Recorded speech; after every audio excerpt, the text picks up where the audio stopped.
ಮಾಜಿ ಪ್ರಧಾನಿ ದೇಶ ಕಂಡಂತ ಶ್ರೇಷ್ಠ ಅರ್ಥಶಾಸ್ತ್ರಜ್ಞ ಮನಮೋಹನ್ ಸಿಂಗ್ರ ನಿಧನ ಸಂದರ್ಭದಲ್ಲಿಯೂ ಕೂಡ ಕಾಂಗ್ರೆಸ್ನವರು ರಾಜಕೀಯವನ್ನು ಬೆರೆಸಲಿಕ್ಕೆ ರಾಜಕಾರಣವನ್ನು ಮಾಡಲಿಕ್ಕೆ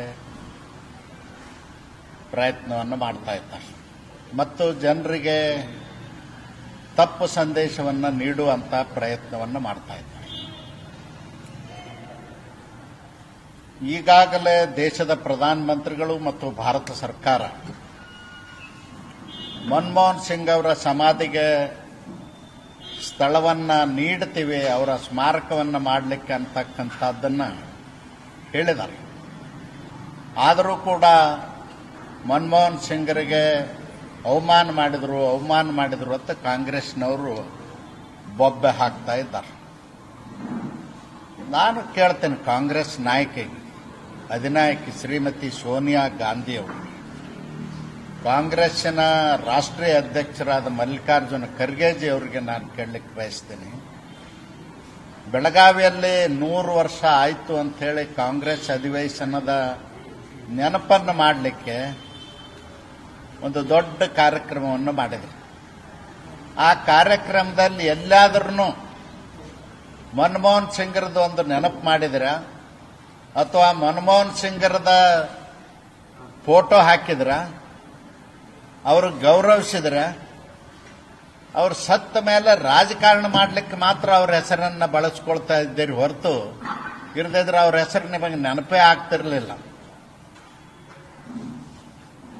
ಇದು ನಾಚಿಕೆಗೇಡು ಸಂಗತಿ ಕಾಂಗ್ರೆಸ್ ನಾಯಕರಿಗೆ. ಏನಾಗಿದೆ ಕಾಂಗ್ರೆಸ್ನಲ್ಲಿ ಅಂದ್ರೆ, ಕಾಂಗ್ರೆಸ್ನಲ್ಲಿ 3 ಜನ ಪದಾಧಿಕಾರಿಗಳಿದ್ದಾರೆ. 3 ಜನ ಪದಾಧಿಕಾರಿಗಳು ಯಾರು? ರಾಷ್ಟ್ರೀಯ ಅಧ್ಯಕ್ಷ ಮಲ್ಲಿಕಾರ್ಜುನ್ ಖರ್ಗೆ ಅವರು, ಜನರಲ್ ಸೆಕ್ರೆಟರಿ ವೇಣುಗೋಪಾಲ್ ಅವರು, ಸುರ್ಜೇವಾಲ್ ಅವರು, ಇವರು ಪದಾಧಿಕಾರಿಗಳು. ಕಾಂಗ್ರೆಸ್ನಲ್ಲಿ ಸರ್ವಾಧಿಕಾರಿಗಳಿದ್ದಾರೆ. ಸರ್ವಾಧಿಕಾರಿಗಳು ಯಾರು? ಸೋನಿಯಾ ಗಾಂಧಿ, ರಾಹುಲ್ ಗಾಂಧಿ, ಪ್ರಿಯಾಂಕಾ ಗಾಂಧಿ ಸರ್ವಾಧಿಕಾರಿಗಳು. ಅವರು ಹೇಳ್ದಂಗೆ ನಡೀತದೆ ಹೊರತು ಕಾಂಗ್ರೆಸ್ನಲ್ಲಿ ಯಾವುದೇ ಕಾರ್ಯಕ್ರಮಗಳಾಗಲಿ ಕೆಲಸ ಕಾರ್ಯಗಳಾಗಲಿ ಮಲ್ಲಿಕಾರ್ಜುನ ಖರ್ಗೆ ಅವರು ಹೇಳ್ದಂಗೂ ನಡೆಯುವುದಿಲ್ಲ, ಸುರ್ಜೇವಾಲ್ ಅವರು ಹೇಳ್ದಂಗೂ ನಡೆಯುವುದಿಲ್ಲ, ವೇಣುಗೋಪಾಲ್ ಅವರು ಹೇಳ್ದಂಗೆ ನಡೆಯುವುದಿಲ್ಲ. ಇವರು 3 ಮಂದಿ ಪದಾಧಿಕಾರಿಗಳೇನಿದ್ದಾರೆ ಕೇವಲ ಉತ್ಸವ ಮೂರ್ತಿಗಳಿದ್ದಂಗೆ.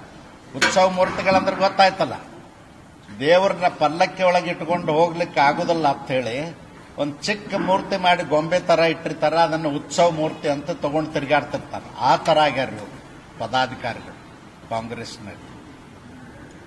ಅದಕ್ಕೆ ನಾನು ಹೇಳಲಿಕ್ಕೆ ಬಯಸ್ತೇನೆ, ಈಗಾಗಲೇ ಪ್ರಧಾನಮಂತ್ರಿಗಳು ಹೇಳಿದ್ದಾರೆ ಸೂಕ್ತವಾದಂತ ಜಾಗವನ್ನ ಅವರ ಸ್ಮಾರಕಕ್ಕಾಗಿ ನೀಡ್ತೇವೆ.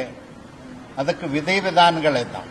ವಿಧಿವಿಧಾನಗಳಂದ್ರೆ ಏನು? ಟ್ರಸ್ಟ್ ಮಾಡಬೇಕು, ಟ್ರಸ್ಟಿಗೆ ಯಾರನ್ನ ನೇಮಕಾತಿ ಮಾಡಬೇಕಾಗ್ತದ, ಅದೆಲ್ಲ ಮಾಡಿದ ನಂತರ ಎಲ್ಲಿ ಕಟ್ಟಬೇಕು ಅಂತಕ್ಕಂಥದ್ದನ್ನ ನಿರ್ಣಯ ಮಾಡತಕ್ಕಂಥ ಅಧಿಕಾರವನ್ನ ಆ ಟ್ರಸ್ಟಿನ ಮೂಲಕ ಮಾಡತಕ್ಕಂಥದ್ದು ನಿಯಮಾವಳಿ ಮತ್ತು ದೇಶದ ಪ್ರಧಾನಮಂತ್ರಿಗಳ ಆಶಯ. ಅದನ್ನ ಇವತ್ತು ದೇಶದ ಉದ್ದಗಲಕ್ಕೆಲ್ಲ ಬೊಬ್ಬೆ ಹಾಕೊಂಡು ಓಡಾಡ್ತಾ ಇದ್ದಾರೆ ಕಾಂಗ್ರೆಸ್ನವರು. ಮನಮೋಹನ್ ಸಿಂಗ್ರಿಗೆ ಅವಮಾನ ಮಾಡಿದ್ರು. ನಾನು ಕೇಳ್ತೇನೆ, ನೀವು ಎಷ್ಟು ಮಂದಿಗೆ ಅವಮಾನ ಮಾಡಿದ್ರಿ? ಡಾಕ್ಟರ್ ಬಾಬಾ ಸಾಹೇಬ್ ಅಂಬೇಡ್ಕರ್ ಅರ್ಥಶಾಸ್ತ್ರಜ್ಞರು, ಇಡೀ ಪ್ರಪಂಚದಲ್ಲೇ ಒಬ್ಬ ಬುದ್ಧಿವಂತರು. ಅವರಿಗೆ ಹಣಕಾಸು ಇಲಾಖೆ ಕೊಡೋದ್ರೆ ಕೊಡಲಿಲ್ಲ, ಕೇವಲ ಕಾನೂನು ಇಲಾಖೆ ಕೊಟ್ಟು ಅವ್ರಿಗೆ ಅವಮಾನಿಸಿದ್ರಿ. ಪ್ರತಿನಿತ್ಯ ಅವಮಾನವನ್ನು ತಡೆಯಲಾರ್ದನೆ ಪಂಡಿತ್ ಜವಾಹರ್ಲಾಲ್ ನೆಹರೂರವರ ಮಂತ್ರಿಮಂಡಲಕ್ಕೆ ರಾಜೀನಾಮೆ ಕೊಟ್ಟು ಬಂದಿರತಕ್ಕಂಥದ್ದು ಇತಿಹಾಸ. ಅದಕ್ಕೆ ನಮ್ಮ ಯುವಕರಿಗೆ ಹೇಳಲಿಕ್ಕೆ ಬಯಸ್ತೇನೆ, ಬರೀ ರಾಜೀನಾಮೆ ಕೊಟ್ಟು ಬಂದದ್ದಲ್ಲ, 1952ರ ಪ್ರಥಮ ಚುನಾವಣೆಯಲ್ಲಿ ಡಾಕ್ಟರ್ ಬಾಬಾ ಸಾಹೇಬ್ ಅಂಬೇಡ್ಕರ್ ಚುನಾವಣೆಗೆ ನಿಂತ ಸಂದರ್ಭದಲ್ಲಿ ಅವ್ರನ್ನ ಸೋಲಿಸಿ ಸ್ವತಃ ಪ್ರಧಾನಮಂತ್ರಿ ಪಂಡಿತ್ ಜವಾಹರ್ಲಾಲ್ ನೆಹರೂರವರು ಸಂಭ್ರಮ ಆಚರಿಸಿದ್ರು. ಇದು ದೇಶದ ಇತಿಹಾಸದಲ್ಲಿ ಉಳಿದಿರ್ತಕ್ಕಂಥದ್ದು. ಇದು ಅವಮಾನ ಅಲ್ಲೇನು ಡಾಕ್ಟರ್ ಬಾಬಾ ಸಾಹೇಬ್ ಅಂಬೇಡ್ಕರ್ಗೆ? ದಲಿತರಿಗೆ ಅವಮಾನ ಅಲ್ಲೇನದು? ಇವತ್ತು ಸುಳ್ಳು ಹೇಳಿ ಡಾಕ್ಟರ್ ಬಾಬಾ ಸಾಹೇಬ್ ಅಂಬೇಡ್ಕರ್ಗೆ ಜೀವಿತ ಕಾಲದಲ್ಲಿ ಭಾರತ ರತ್ನ ಪ್ರಶಸ್ತಿ ಕೊಡಲಿಲ್ಲ. ಸ್ವತಃ ಪಂಡಿತ್ ಜವಾಹರ್ಲಾಲ್ ನೆಹರೂರವರು ಪ್ರಧಾನಮಂತ್ರಿಯಾಗಿ ತಮಗೆ ತಾವೇ ಭಾರತ ರತ್ನವನ್ನು ಪಡ್ಕೊಂಡ್ರು. ಇದು ನಾಚಿಕೆಗೇಡಿ ಸಂಗತಿ ಅಲ್ಲೇನು? ಡಾಕ್ಟರ್ ಬಾಬಾ ಸಾಹೇಬ್ ಅಂಬೇಡ್ಕರ್ ದೆಹಲಿಯಲ್ಲಿ ನಿಧನರಾದಾಗ ರಾಜ್ಘಾಟ್ನಲ್ಲಿ ಅವ್ರಿಗೂ ಒಂದು 6 ಅಡಿ 3 ಅಡಿ ಜಾಗ ಕೊಡಬಹುದಾಗಿತ್ತಲ್ಲ, ಯಾಕೆ ಕೊಡಲಿಲ್ಲ? ಅಷ್ಟೇ ಅಲ್ಲ, ಇಡೀ ದೆಹಲಿಯಲ್ಲಿ ಅವರ ಸಮಾಧಿಗೆ ಜಾಗ ಕೊಡಲಿಲ್ಲ. ಅದಕ್ಕಾಗಿ ಡಾಕ್ಟರ್ ಬಾಬಾ ಸಾಹೇಬ್ ಅಂಬೇಡ್ಕರ್ ಪಾರ್ಥಿವ ಶರೀರವನ್ನು ಅವತ್ತಿನ ಕಾಲದಲ್ಲಿ 5,000 ಬಾಡಿಗೆ ಕೊಟ್ಟು ವಿಮಾನದಲ್ಲಿ ಮುಂಬೈಗೆ ತಂದು ಮಾಡಿರ್ತಕ್ಕಂಥದ್ದು ಈ ದೇಶದ ಜನ ಮರೀಲಿಕ್ಕೆ ಸಾಧ್ಯ ಇಲ್ಲ. ಯುವಕರಿಗೆ ನೆನಪು ಮಾಡಿಕೊಡುವಂಥ ಪ್ರಯತ್ನವನ್ನು ಮಾಡ್ತಾರೆ. ಡಾಕ್ಟರ್ ಬಾಬಾ ಸಾಹೇಬ್ ಅಂಬೇಡ್ಕರ್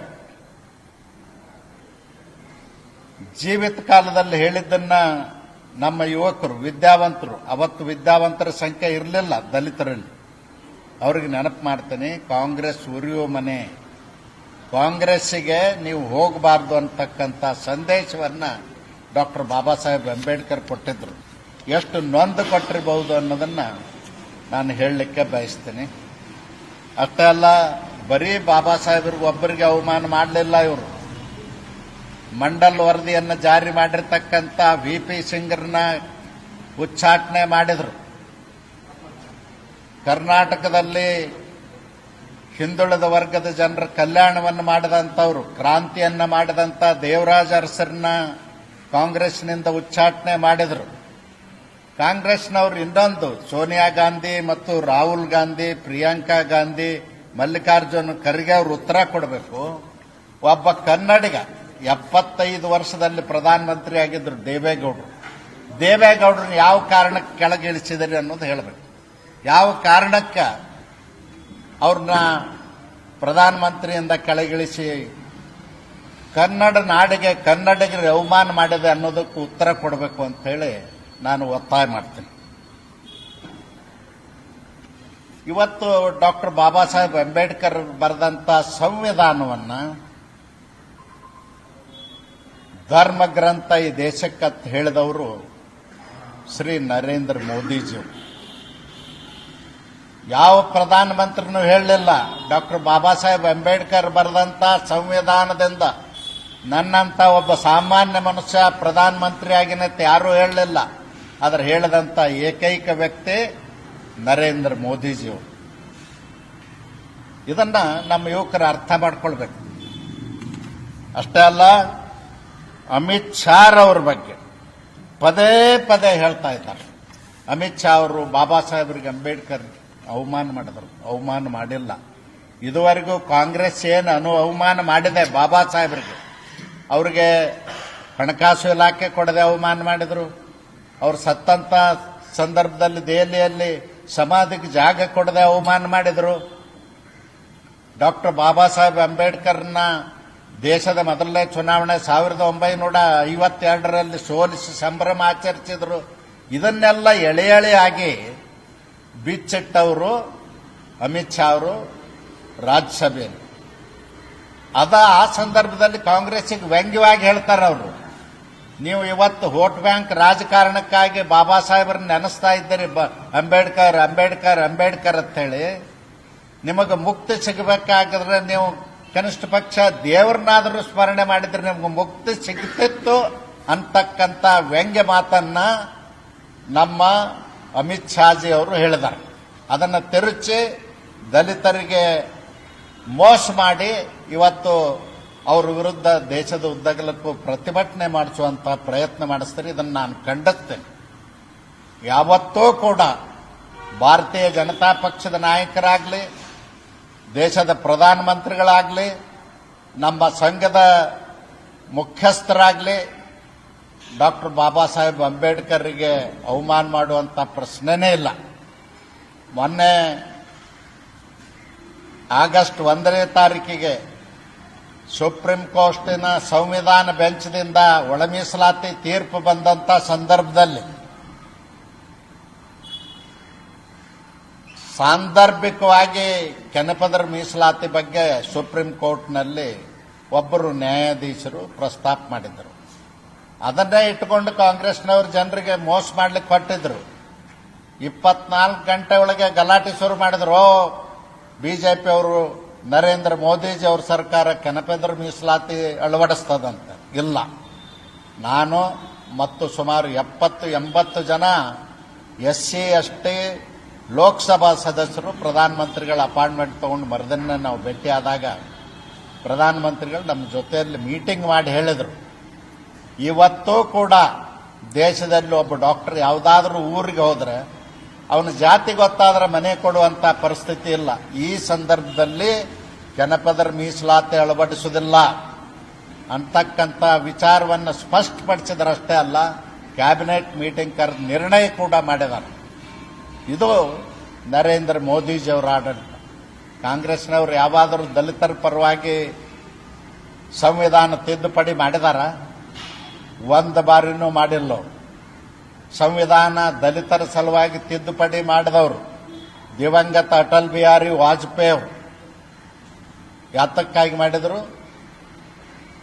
ಸರ್ಕಾರಿ ಸೇವೆಯಲ್ಲಿರ್ತಕ್ಕಂಥ ಸರ್ಕಾರಿ ನೌಕರರಿಗೆ, ಅಧಿಕಾರಿಗಳಿಗೂ ಕೂಡ ಸೇವೆಯಲ್ಲಿ ಮೀಸಲಾತಿ ಕಲ್ಪಿಸಿಕೊಡೋದಕ್ಕಾಗಿ ತುರ್ತಾಗಿ ಅಧಿವೇಶನ ಕರೆದು, ಸ್ಪೆಷಲ್ ಅಧಿವೇಶನ ಕರೆದು ಸಂವಿಧಾನ ತಿದ್ದುಪಡಿ ಮಾಡಿದರು. ಯಾವತ್ತಾದರೂ ಕಾಂಗ್ರೆಸ್ನವರು ಮಾಡಿದಾರ? ಮಾಡಿಲ್ಲ. ಕಾಂಗ್ರೆಸ್ನವರು ಮೋಸ ಮಾಡ್ತಾ ಇದ್ದಾರೆ.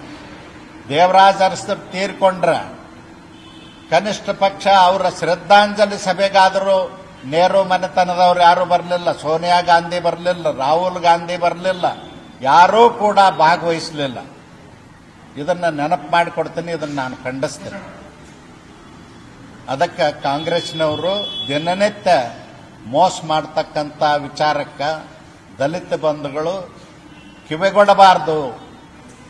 ಅವರು ಯಾವತ್ತೂ ಕೂಡ ವೋಟ್ ಬ್ಯಾಂಕ್ ರಾಜಕಾರಣಕ್ಕಾಗಿ ಮೋಸ ಮಾಡ್ತಾ ಇರ್ತಾರೆ ಅಂತಕ್ಕಂಥದ್ದನ್ನು ಹೇಳಿ, ಇವತ್ತೇನು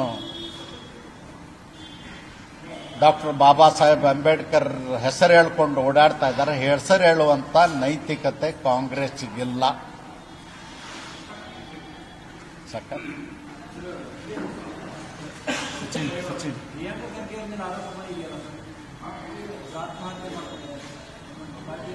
ನಾನು ಕಾಂಗ್ರೆಸ್ ನಾಯಕರಿಗೆ, ಮುಖ್ಯಮಂತ್ರಿ ಸಿದ್ದರಾಮಯ್ಯನವರಿಗೆ ನೆನಪು ಮಾಡಿಕೊಡ್ಲಿಕ್ಕೆ ಬಯಸ್ತೇನೆ. ಬೆಳಗಾವಿಯಲ್ಲಿ ಸಂತೋಷ್ ಪಾಟೀಲ್ ಅನ್ನುವನ್ನ ಹುಡುಗ, ಕಾಂಟ್ರಾಕ್ಟರು ಅಲ್ಲ, ಅವನು ಕಾಂಟ್ರಾಕ್ಟರ್ ರಿಜಿಸ್ಟ್ರೇಷನ್ನೂ ಕೂಡ ಇರಲಿಲ್ಲ. ಅಂತ ಒಬ್ಬ ವ್ಯಕ್ತಿ ಆತ್ಮಹತ್ಯೆ ಮಾಡಿಕೊಂಡಾಗ ವಿನಾಕಾರಣ ಈಶ್ವರಪ್ಪನವ್ರ ಮೇಲೆ ಆರೋಪ ಮಾಡಿ ಅವ್ರ ರಾಜೀನಾಮೆ ಕೇಳಿದ್ರಿ. ನಮ್ಮ ಪಕ್ಷ ಪಾರದರ್ಶಕವಾಗಿ ತನಿಖೆ ಆಗಲಿ ಅನ್ನೋ ಕಾರಣಕ್ಕಾಗಿ ಈಶ್ವರಪ್ಪನವ್ರ ರಾಜೀನಾಮೆಯನ್ನು ತಗೊಂಡ್ರು. ಅದು ನಿಮಗೆ ಮಾದರಿ ಆಗಬೇಕಲ್ಲ, ಅದು ನಿಮಗೂ ಅನ್ವಯಿಸಬೇಕಲ್ಲ. ನಾನು ಹೇಳ್ತೀನಿ ಪ್ರಿಯಾಂಕಾ ಖರ್ಗೆ ಅವ್ರಿಗೆ, ಇನ್ನೂ ಯುವಕರಿದ್ದರೆ ಬೇಕಾದಷ್ಟು ರಾಜಕೀಯ ಮಾಡಲಿಕ್ಕೆ ಸಾಕಷ್ಟು ಕಾಲಾವಧಿ ಇದೆ. ನಿಮ್ಮ ಮೇಲೆ ಆಪಾದನೆ ಬಂದಿದೆ. ನಿಷ್ಪಕ್ಷಪಾತವಾದಂಥ ತನಿಖೆ ಆಗಲಿ ಅಂತೇಳಿ ರಾಜೀನಾಮೆ ಕೊಟ್ಟು ಒಬ್ಬ ಮಾದರಿ ರಾಜಕಾರಣಿ ಆಗಬೇಕು ಅಂತ ಒತ್ತಾಯ ಮಾಡ್ತೇನೆ. ಅದರ ಬಗ್ಗೆ ನಾನು ಹೆಚ್ಚಿಗೆ ಮಾತಾಡೋದಿಲ್ಲ. ಇವತ್ತು ನಮ್ಮ ರಾಜ್ಯ ಅಧ್ಯಕ್ಷರಾದ ವಿಜೇಂದ್ರ ಅವರು, ಪ್ರತಿಪಕ್ಷದ ನಾಯಕರಾದಂಥ ಚಲವಾದಿ ನಾರಾಯಣಸ್ವಾಮಿ ಅವರು, ಇನ್ನುಳಿದವರೆಲ್ಲರೂ ಸೇರಿ ಇವತ್ತು ಬೀದರ್ ಜಿಲ್ಲೆಗೆ ಸಚಿನ್ ಮನೆಗೆ ಭೇಟಿ ಕೊಡ್ತಾರೆ. ಸತ್ಯ ಶೋಧನಾ ಸಮಿತಿ ಮಾಡಿದ್ದಾರೆ ಅಧ್ಯಕ್ಷರು. ಆ ವರದಿ ಬರಲಿ. ಮತ್ತು ಈಗಾಗಲೇ ಪೊಲೀಸ್ ಇಲಾಖೆಯವರು ಕೇಸನ್ನು ದಾಖಲು ಮಾಡಿದ್ದಾರೆ. ನಿಷ್ಪಕ್ಷಪಾತವಾದಂಥ ತನಿಖೆ ಆಗಲಿ, ತನಿಖೆಗೆ ಅವಕಾಶ ಮಾಡಿಕೊಡ್ಲಿಕ್ಕೆ ಪ್ರಿಯಾಂಕಾ ಅವರು ರಾಜೀನಾಮೆ ಕೊಡಬೇಕು ಅಂತ ಒತ್ತಾಯ ಮಾಡ್ತಾನೆ. ಮತ್ತು ಈ ಸರ್ಕಾರ ಬಂದ ಮೇಲೆ ಸರ್ಕಾರಿ ಅಧಿಕಾರಿಗಳು, ಗುತ್ತಿಗೆದಾರರು ಇದೊಂದು ದುರಾಡಳಿತಕ್ಕೆ ಬೇಸತ್ತು ಅವರಿಗೆ ತೊಂದರೆ ಆದಾಗ ಪತ್ರಗಳನ್ನು ಬರೆದಿಟ್ಟು ಆತ್ಮಹತ್ಯೆ ಮಾಡಿಕೊಳ್ಳೋದು ಸರ್ವೇ ಸಾಮಾನ್ಯ ಆಗ್ಯದ. ನೈತಿಕ ಹೊಣೆ ಹೊತ್ತು ಸಿದ್ದರಾಮಯ್ಯನವರು ಕೂಡ ರಾಜೀನಾಮೆ ಕೊಟ್ಟರೆ ಸೂಕ್ತ ಅಂತ ಹೇಳಲಿಕ್ಕೆ ಬಯಸ್ತೇನೆ.